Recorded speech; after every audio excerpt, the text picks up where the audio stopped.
Hello, welcome to YourTown television program. I'm your host, King Grossman, and it's good to be back to do another segment. I'm looking forward to a really wonderful set of guests. We've got three guests today. Steven Yoo, who is a singer, and he also works in a pizza restaurant, and he gets to meet everyone in town by delivering pizzas to them. He's also a composer. And then Louis Lebhertz, who is Steven's voice coach, who has had a career in opera, has been an opera star across the world.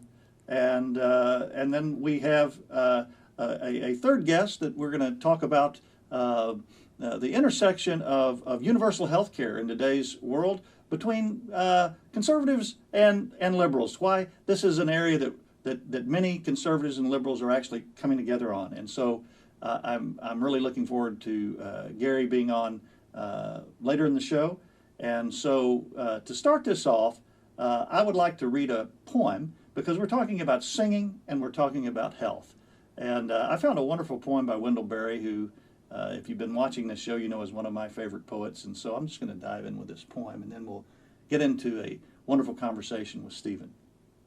This is The Hidden Singer. The gods are less for their love of praise. Above and below them all is a spirit that needs nothing but its own wholeness, its health and ours. It has made all things by dividing itself. It will be whole again. To its joy we come together, the seer and the seen, the eater and the eaten, the lover and the loved. In our joining, it knows itself. It is with us then, not as the gods whose names crest in unearthly fire, but as a little bird hidden in the leaves who sings quietly and waits and sings. And so, Steven, welcome. Thank you for having me. I really appreciate you being here. Steven, I know you direct your church choir at the Community Church of Monterey in Carmel. That's right. And you also work with the choir at Everett Alvarez High School in Salinas. Thank you for getting me on track there. And then you also, for Papa John's, you deliver pizzas, which you've told me that it's just a wonderful job to have. Yes. But I want to start off with your voice. And when did you start singing? When did you realize this is something that you loved? I must have began singing very early on at my age, like in the kindergarten, but even before that, which I don't recall. And then I kept on singing in college, mainly in choir, and now I'm singing professionally. But singing has been a very integral part of my life. So did you sing to your family, or in your room, or in the shower? Exactly. And then when did you first sing in front of others? Maybe your family? Very likely, it will be to my those who are closest to me. Okay. I grew up in a musical family. Okay. And singing has always been encouraged. So when you say a musical family, are there instruments and folks that play various musical instruments and yes. as well as voice? Were there others that sing in your family My mother taught piano to students. And my father loved singing, and both of them were actively involved in church choir. So I would go to church on Sundays and listen to my parents and as well as the church choir sing. And they would also invite me over to many musical events for both listening and singing. So, as you evolved and your voice evolved and your performance evolved, what types of genres of music would you say did you kind of evolve from to, or maybe now you like to sing all different sorts, but I'd like to hear what you like to sing and how you kind of evolved. I'm from Korea, and karaoke singing is one of the big part of entertainment culture. So when I would be with my friends, and we would go karaoke singing, and for our leisure, and pop songs of Korean. They're popular at the time, and songs that are here in the radio from United States. So those are the songs that I grew up singing, but also choir singing has been an important part of me.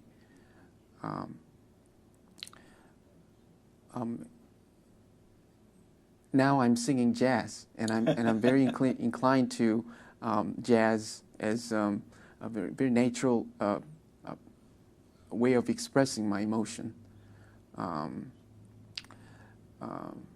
But I'm also interested in folk singing, so I would say my taste is very broad, and I'm exploring various genres of music. Well, and some of those genres, I would imagine, are much more structured than, for example, jazz. And so you get to, I guess, play with your instrument. And so, what are some of the things you love about, say, for example, the flowing smoothness of a choir versus maybe the wide range of jazz, or the more spontaneous range of jazz? How does that work as you develop your voice? I once heard that a good composition in classical music should sound very much like it's made up at the spot. It has very spontaneous quality, and that is what characterizes jazz. Actually, it's it being improvisation being a very integral part of jazz. That it is music that is made spontaneously.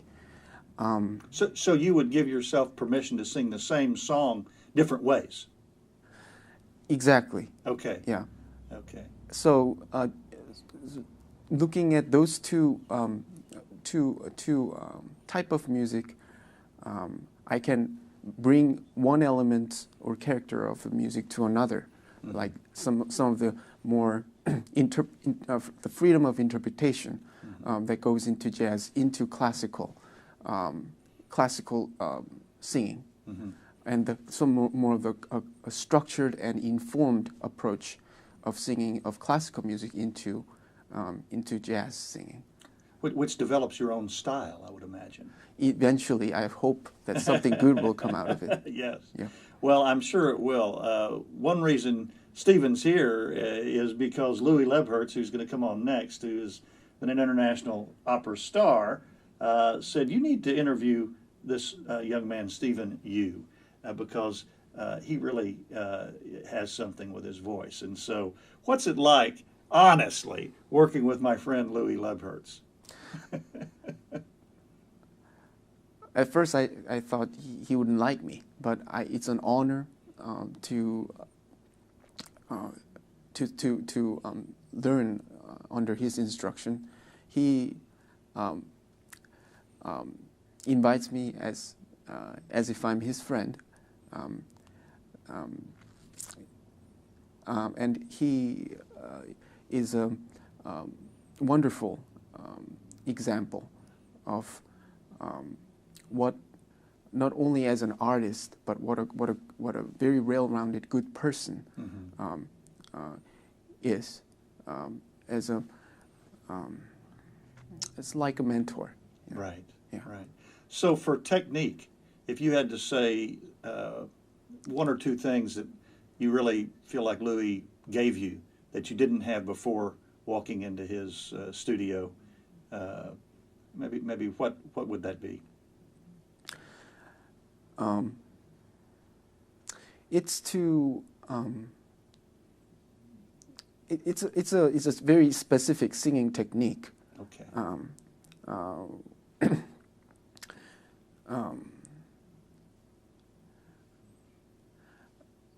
And it involves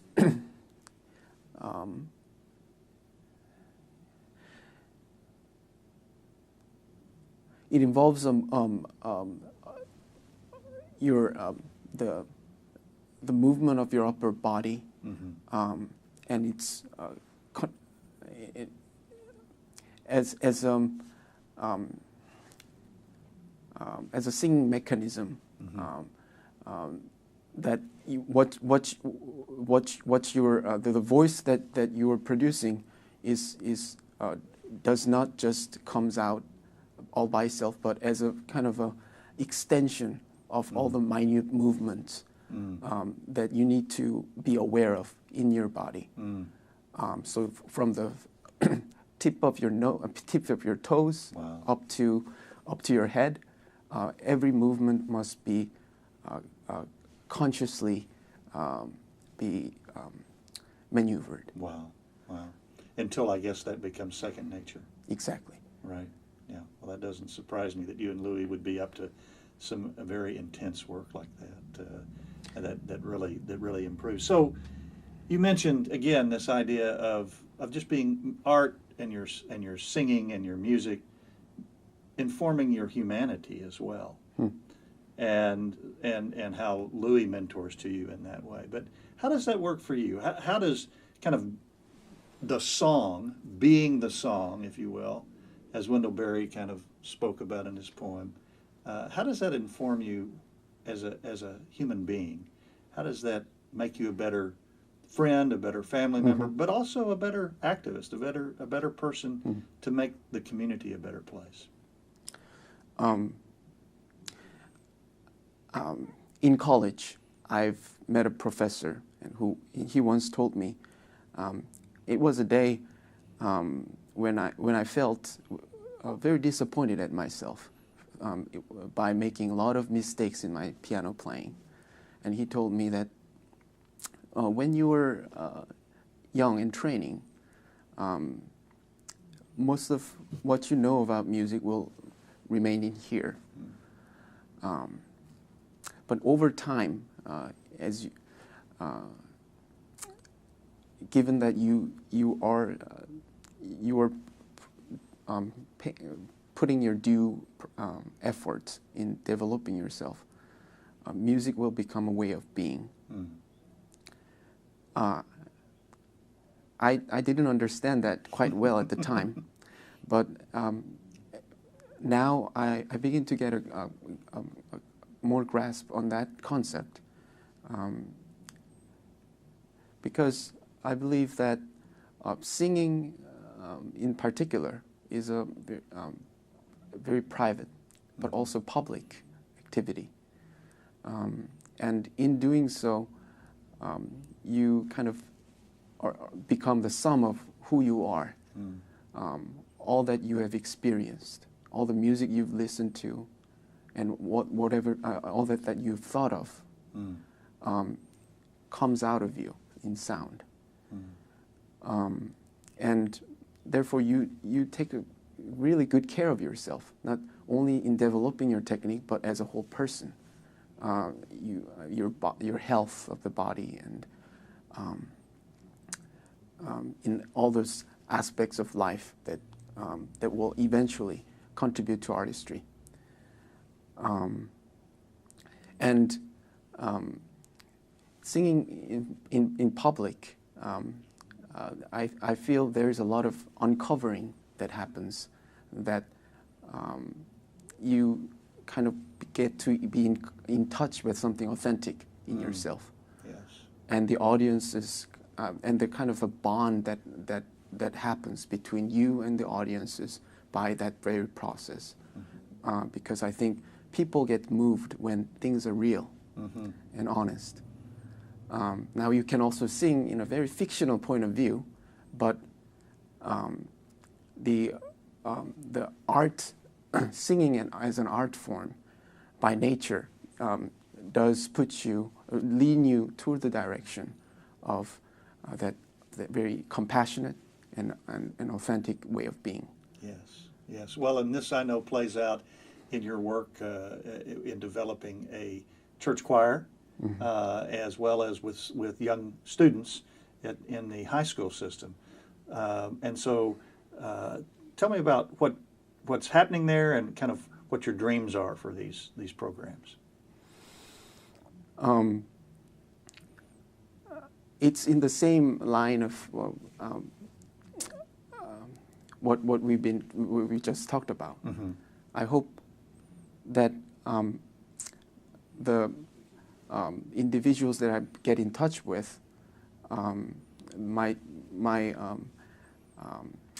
students and our church members and our choir will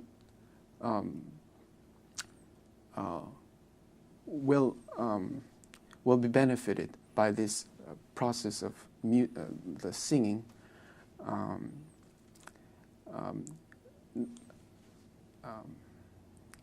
By all the benefits that art can do to them. Yes. A journey toward authenticity. It's like unending process of becoming something into something into better. Yes. Singing is, especially communal singing, is one of the few activities I feel that people are not diminished, but become ennobled by the goodness of art. Who are your favorite vocalists? 2 or 3, please. Share with us. I listened to, in growing up, a lot of my father's favorites, so I'm very influenced by that. And he loved listening to Pavarotti. Mm-hmm. Yes. And I love Pavarotti's artistry. Yes. But also, I love Leonard Cohen. Yes. As fabulous. as a very Renaissance-like Yes. person. Not only he's a folk musician, but also a poet. Yes. And Brings those together. exactly, in every way. Thank you, Stephen, for being with us. And thank you for being with us on our first segment. We'll be right back. Please stay with us.